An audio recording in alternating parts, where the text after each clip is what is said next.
But I've heard now, maybe you heard of it too. In Estonia, they have like this digital Yeah, nomad visa. someone predicted that there will be around 1 billion digital nomads around the world on 2035.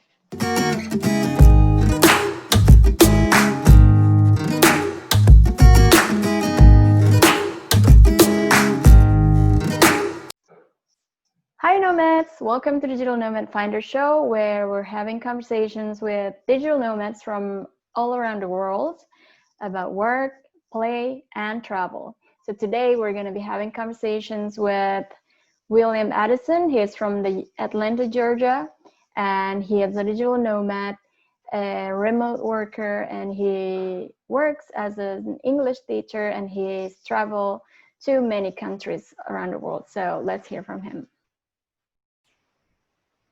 Hi, Ucha. Hi, William. So welcome to Digital Nomad Finder. You are our very first guest. Well, I'm happy to be because I found your post the other day, and like we were saying earlier, it's important to connect to people like Yeah, when you have situation. it's true. So basically, we created the show because we want to give the digital nomad a room to talk about their stories, and then also for the people who watch it so that they can feel like they're not alone, you know? Yeah, it can feel like that a lot sometimes. Yeah. Definitely. So you are from the USA, right? But you are now in Turkey. I am from, yes, Atlanta, Georgia, which is like in the southern part of the US. And as of now, I just made it to Turkey. I was in Malaysia before, and that was during like I think the peak maybe of the coronavirus. I think obviously now it's still going on. Oh, really? But you But I got still made it to go to Turkey. I did because well, for the 3 months I was in Malaysia, we were under the lockdown, so we couldn't do anything. Uh-huh. So like I stayed inside, we couldn't go out other than to groceries. So I had to do a lot of like research, looking at just borders and other countries and just the situation back at, I don't live there, but in the United States, it's actually much worse than a lot of other places. So I didn't feel like going back. Yeah. So I had my eye on, and Turkey is, yeah, open for every nationality. Oh, even now they open their borders? They have their border open? Yeah, they've Oh, been, cool. yeah. So I was fortunate, and I could have stayed in Malaysia longer because the Yeah. country gave amnesty, but I think I was ready to get moving because I was, for 3 months in one place, like, and I had a So how was it? Can you tell us how was the lockdown experience in Malaysia before? Well, I didn't like panic. I already had my own moment of that earlier, prior to being in Malaysia when I actually had arrived to Indonesia. So I wasn't fearful about like actually getting the virus itself. I was, more concerned with just trying to take better care of myself. Uh-huh. So as soon as I got into Malaysia, I was happy because the borders closed 2 days after I had gotten in, and many people actually were stuck at the airport for 2 months because the Really? borders were closed. Yeah, Wow. like there was a couple stories of that happening. Um, so as soon as I got in, we were under lockdown, and for I think 6 weeks, I was inside. I was in this like apartment building, and every other day I could go out for groceries, and that was the only time I could actually see other faces in person. Like obviously, I work online, and like Yeah. I can interact with the students, but yeah, it was a challenge, I think, mentally, just to be with yourself very intimately. So overall, I feel like I learned a lot, but yes, it wasn't so much. I don't know that I feel was It's a new yeah, I lifestyle. mean, got a lot out of it, even though I feel like, yes, it could have been easy to just get lost in anxiety and Mm-hmm. worry and fear. But I got to know myself better. Yeah, that's definitely the real challenge during the corona, because you don't get to interact with other people, and then you have to interact with yourself. Yeah, Face your you know, demons. exactly. You know, and like I read the news a lot, and then I had to kind of take a break to go outside, and so fresh air became like gold because my windows couldn't really open, and so I would have to stick my head out the window. Oh, really? Yeah, it was. I mean, no, irritated because you know, you're inside all day. You don't get like fresh oxygen. Yeah. But eventually we could go outside, and I would walk every day, look at the sun, you know, breathe. So Yeah, yeah, definitely for the air, it's much clearer after that because there's less traffic. I think that's like the positive side of it, right? But definitely. Yeah, a lot of like pollution had been reduced. It yeah, seems there was a lot of animals that were able to return, I think, to I heard their so. original Did you see them habitat. in Malaysia? I s- I saw a few different like creatures. They looked like because I know in Indonesia there are like Komodo dragons, so Yeah. they were like they were like these lizards, but 2 feet long. I don't know what were. So I yeah, think I we would. call them biawak here, Okay. something like Yeah, that. they are the Komodo dragon, but they kind of look like a species, like a cousin. I'm not sure what. But yeah, and then lots of birds. And I was in the city, and it's actually a pretty green city, Kuala Lumpur. Uh-huh. Um, so yeah, I didn't see too many animals, but yeah. Yeah, so here we started seeing squirrel, which we don't normally before, so which is cool. And it's interesting that people started to form new habits to cope with it, right? So yeah, it's been such a long journey, it feels like, even though it's only been a few months. Feels like years. Huh. Yeah, and I'm not sure if it will, if it's gonna be over, like, because Yeah, it's changed everything. So I exactly. think it will continue on in some form. But yes, I think in some places there's a second wave, but it's hard to.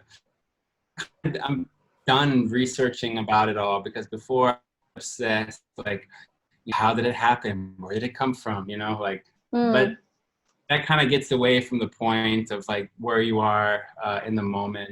Um, I don't know, because people are dying, and so like in that moment, it doesn't matter like really where it came from, who started it.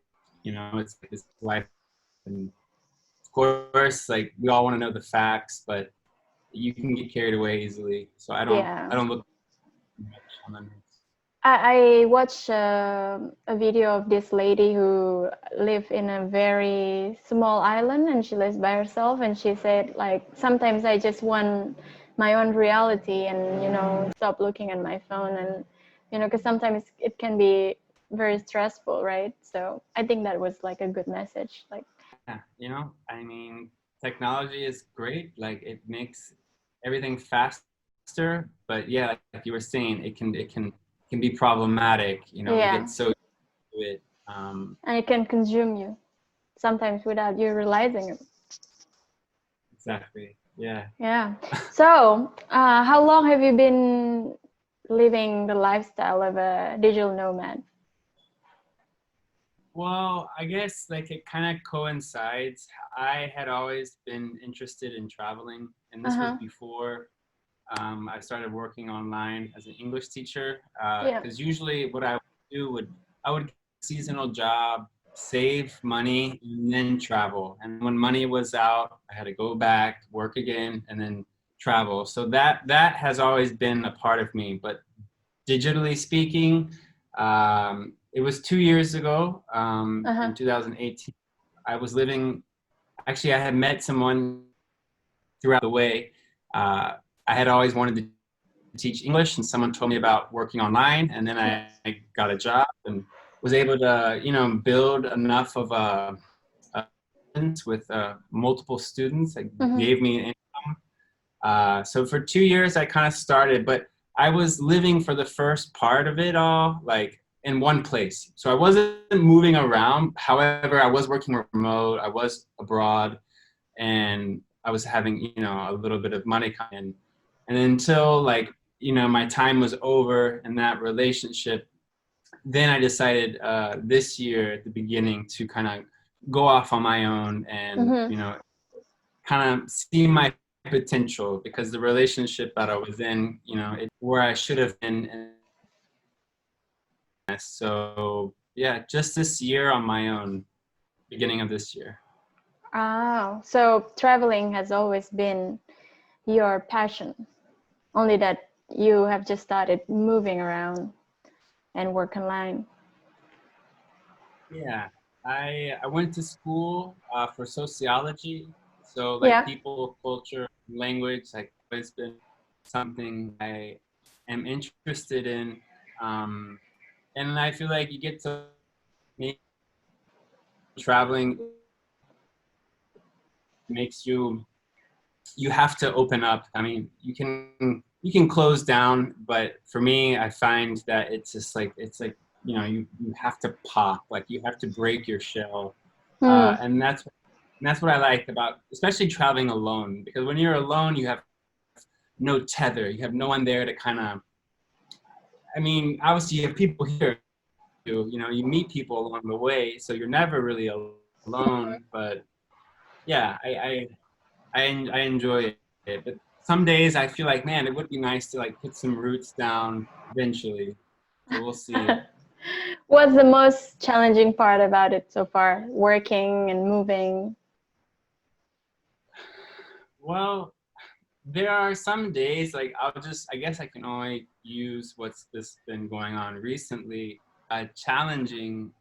Definitely sometimes like you feel meeting people might be a bit harder, but I've met a few here and there, and sometimes the relationships just were fleeting, like it was just a momentary thing, and others like Mm-hmm. I'm still keeping up and talking to. So I feel like if I were to kind of look at it like that, like, okay, it all, maybe the isolation, because yes, I don't work with one, I work alone. Yeah.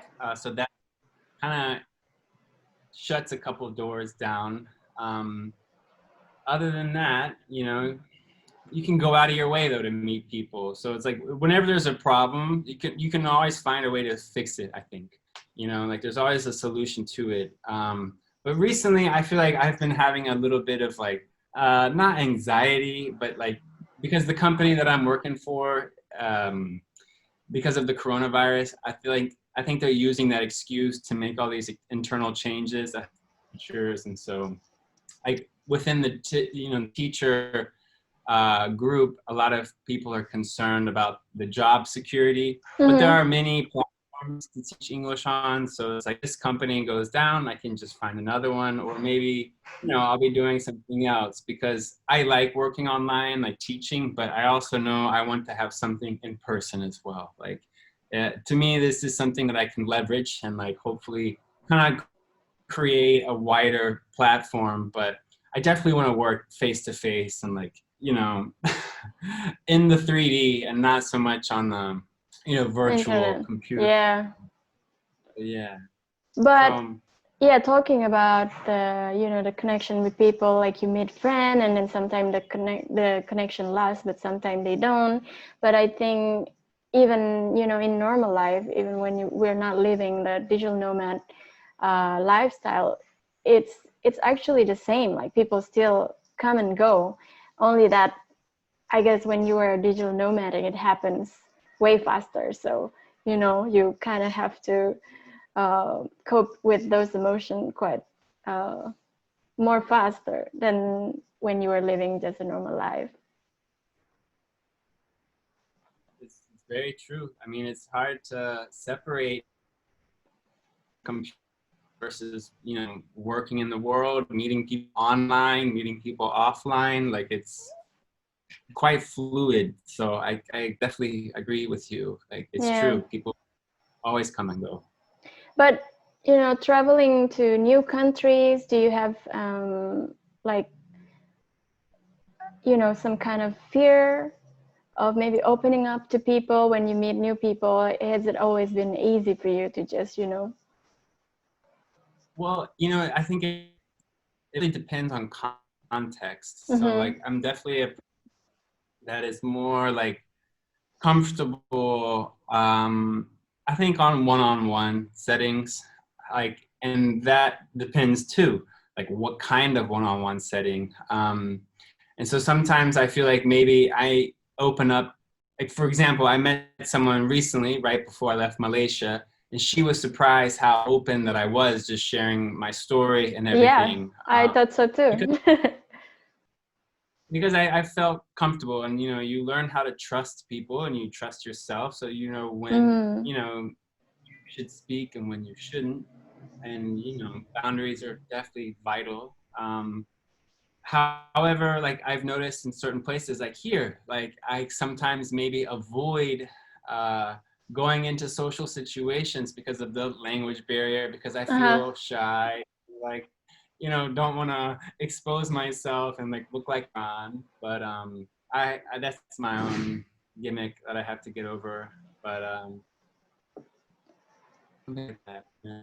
Yeah, I like what you say. Like when you feel comfortable with yourself, then you feel more comfortable connecting with other people. But I guess it's something that you learn along the way, right? Yeah, you do. Like, from another story, I was in India one time, and you know, I'm still naive, you know. I think we all are. We have this degree of innocence, and we want to trust people, like, especially when we're, you know, in a foreign culture.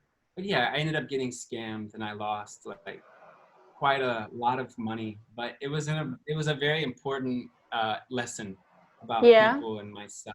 So, like, yeah, you know, you're gonna learn, but maybe it's not gonna be something so easy, but Did worth it that though. did that make you have some kind of trauma and then make it hard to trust people after that? And it's a yeah. So I did have a little bit of trauma. Like, it was like I Uh-huh. was psychologically, emotionally, like, to a degree I had never encountered before. So my trust departed. I also, when I got back to home, at that point, I was just like, I felt defeated because I had really wanted, this was my first time in India. I went back a couple times after because I had to, like, prove to myself, I know there's so much more than what I just went through. Because many people were like, why are you wanting to go back to India? Like, you just, Oh, it happened in India. yeah.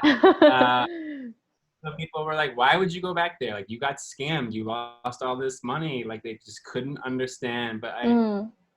you know, you have to really listen to yourself, even when those who are closest to you, they have everything in their best interest to help you, and like, they're concerned for you, and they offer their opinion. But still, like, you have to really listen to yourself. I feel like that was what I gained from that experience, was like how to really oneself. That was what I didn't do while I was scammed in India. I kind of like wasn't listening to myself because I had all these gut feelings that I was just like, wait, just like, I'm not gonna listen, you know, like, they were little red, I guess. So, but I didn't listen, and I should have. So Ah, so it, you already had the alarming feeling, but you just. I knew, yeah, I knew something was off, but like, I just was so naive, Mm-hmm. ignorant, stupid, whatever. Like, I just wanted to trust and, you know, believe this person. So it helped, you know, it didn't shut me down. I wasn't like, you Uh-huh. know, guarded, closed off from then on off, like from then on out. But yeah, it helped me, and it helped me learn how to just read people. And even if they smile, like that doesn't mean anything. A smile, yeah, So it just, learn to trust yourself more and listen to yourself more. yeah, essentially. Yeah. So how many countries have you traveled to so far? Well, I mean, on my own, because when I was younger, like there were family trips to Canada, the Caribbean, like places near the United States. And then on my own independence, let's see, I spent a lot more time in Asia. Um, I was in Indonesia for the first time earlier this year. Mm-hmm. Prior, I was in the Philippines, um, Thailand, Nepal, India, um, and then I lived in South America too, because like I said, I met someone in India, and I lived in Argentina. I Mm-hmm. went to Chile and a couple places down there, and then like one or two countries in Europe, Germany and the Netherlands. So I It's a feel lot. like Asia has been where I've spent most of my time. Yeah. Did you like it in Asia? Which part did you like most? Yeah, I mean, so I was wanting to go, so like back to India, Mm-hmm. but Again. so like my flight was canceled because of coronavirus, so I Mm-hmm. ended up in Malaysia, not by choice. So that made my whole experience pretty interesting. It was like it wasn't where I had intended to be. However, Mm-hmm. I showed up there just because of the circumstances. But yeah, India has really done a lot for me, and I have a lot of friends that I've met there that I keep in touch with. And obviously, I have been learning and studying yoga, and you really need to have like instruction. It's not, Yeah. like anyone can take a teacher's training and pay money and like, oh, now I can teach. And maybe you can, maybe you can teach what only you know, but there's so much out there. And so I've always wanted to go back and back and back to India. So I feel like that for me is one place, yeah, that I will always keep going to. And I'm not sure when I'll go back, maybe next year, but because their borders are still closed. Well, it seems like you have passed your test because that's where you got your scam, but you just keep wanting to go back. There's something Something there. about it keeps calling. Definitely.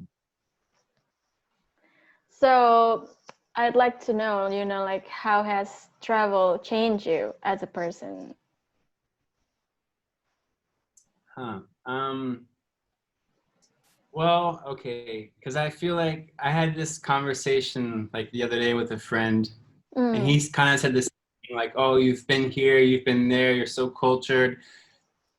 To a degree, I'm still the same person. When I go Uh-huh. home and I see my mom, I see my dad, I'm still, and I can feel it. I'm gonna be that little boy that like, they will always see, that has never really changed. Like I don't know, self like is fixed in one Mm-hmm. point. And from there, yes, I've seen many things. I've heard, I've tasted, like, I've got to meet new people. So there has been another kind of change, if you will. And it's still ongoing, I don't think we just all of a sudden like, oh, I know myself, like I think it doesn't end. So how has it changed me? I think it's just made me more confident in myself, even though that is a practice too. Like you have to work at it. So developing like your communication skills, like just putting yourself out there. I think traveling has helped me kind of be a bit more, now this is going to be bold, fearless, but I still have fear. Like I can jump to a country, take off, but then when I have to approach like a little cafe, I'm like, oh God, so there's like always a continuum, Mm. some sort of balance. But yeah, and it's helped my curiosity. I wasn't ready to settle down in a relationship, and I was kind of pulling myself in two different directions. And Mm. now I feel like I let go and see what's out there. So that's yeah, it's changed me for sure. Cool. So, are you looking forward to do something else if the English teaching doesn't serve you anymore? Yeah, of course. Like I want to have like a when I grew up, like my mom and I worked in a garden together. So like working with plants has always been something that I am like very much at home with, like having your hands like out in the dirt, the sun is on you, being outside, like because I was doing landscaping for some time, and that's what I really love. So I know that's something I want to do, like grow my own food. Um, Mm-hmm.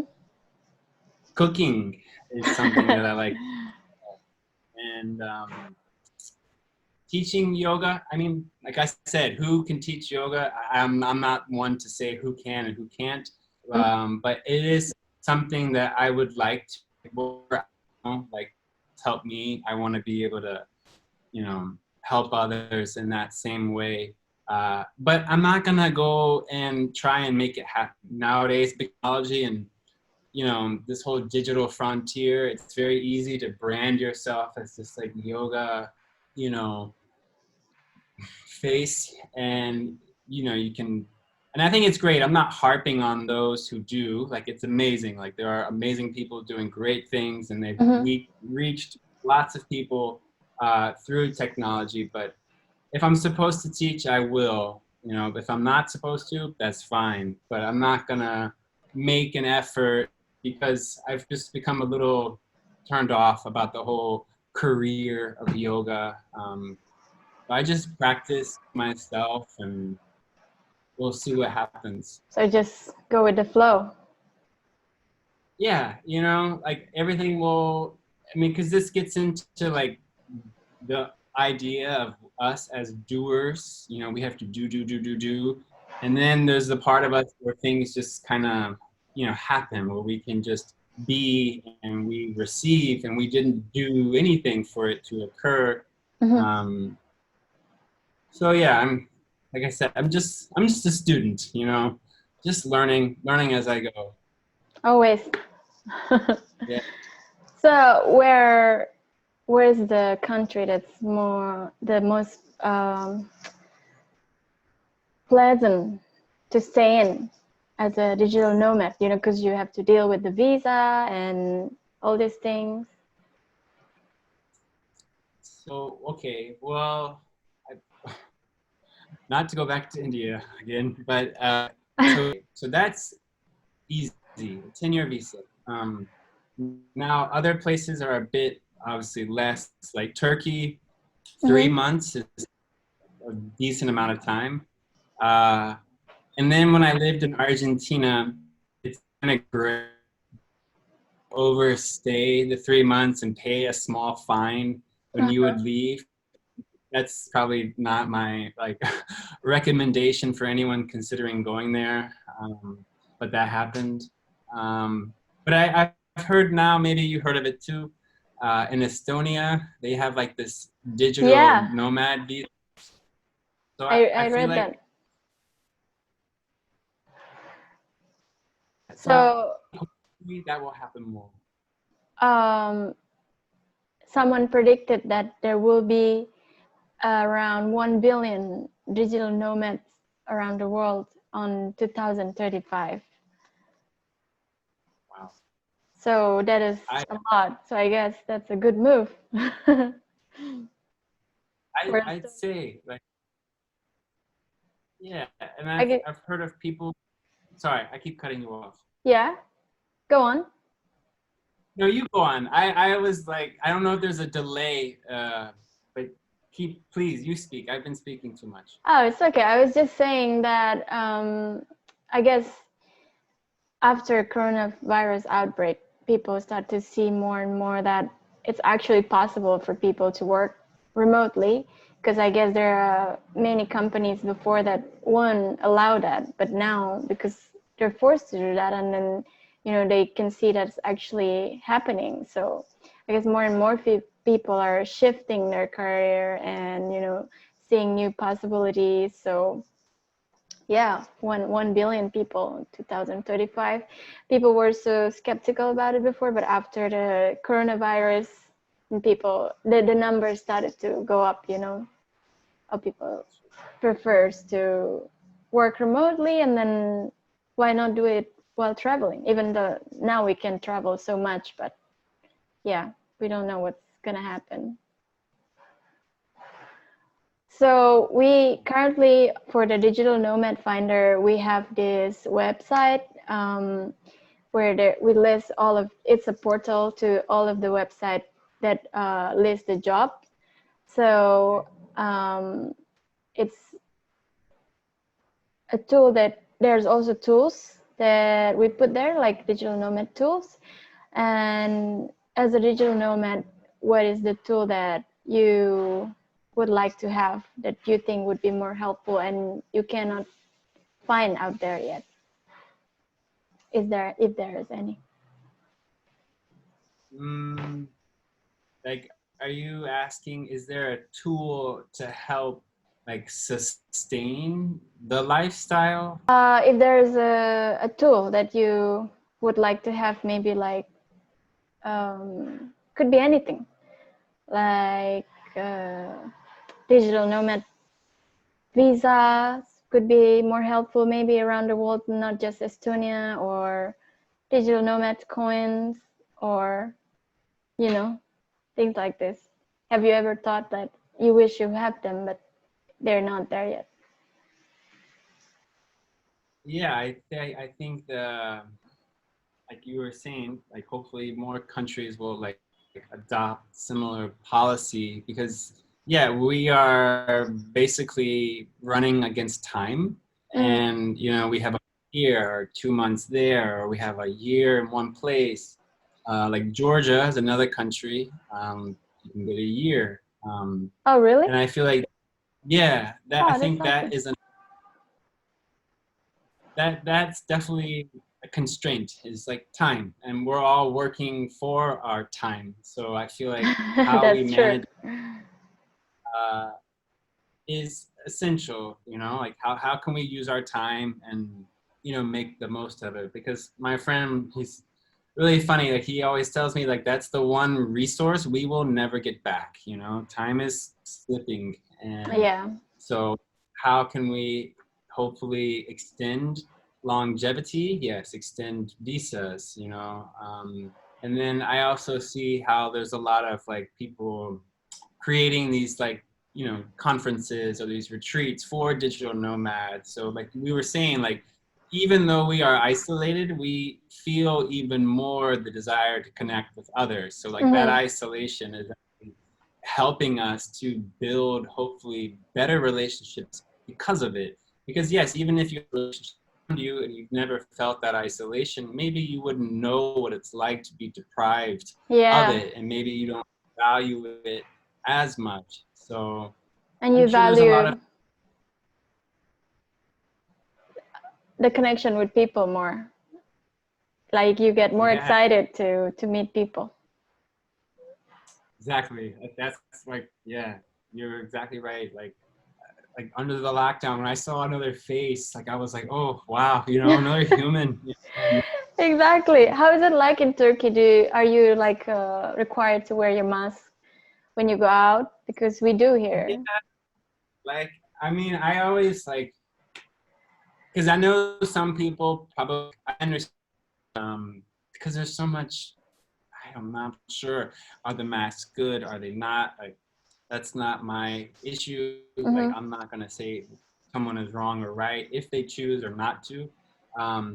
But personally, yeah, I wear the mask and I keep it down just to have a appearance that like, yeah, I know what's going on. Like I know, but I do wear it. Like if I go into the grocery store, like I'll put it on, like I'll put it over. But like walking in the street, no. Like I'll just breathe. But Yeah. some people some people have the mask, some people are walking around without it. A cop did tell me, I was like walking through this tunnel the other day, and he just pointed at me and he was like this. I was like, okay. So I just, Oh, so they pulled do. it up, but then So they say also what? have the cops trying to warn you. But then I see cops not wearing them. So Exactly. So no, why? Shouldn't you be setting by yeah, example? exactly. We should be listening to those with that authority. Yeah. But it's just not natural. I'm not sure. Like, I get it. Like, if you're sick, you can prevent it from spreading to others. But I feel like, I don't know. I like how people are saying it's just like it. I don't know if this is true. Like, but it inhibits like your natural respiration and maybe your oxygen level, because it just doesn't feel right. Like, breathing with all that, and then the things around my ears get really itchy. I'm like, okay, this Yeah. is Well, annoying. I'm more of a believer that regardless or where you are wearing mask or not, it just depends on your belief towards it, whether it's going to help you or not. So, but what bothers me is that, they're telling you to do this, but they don't do it themselves.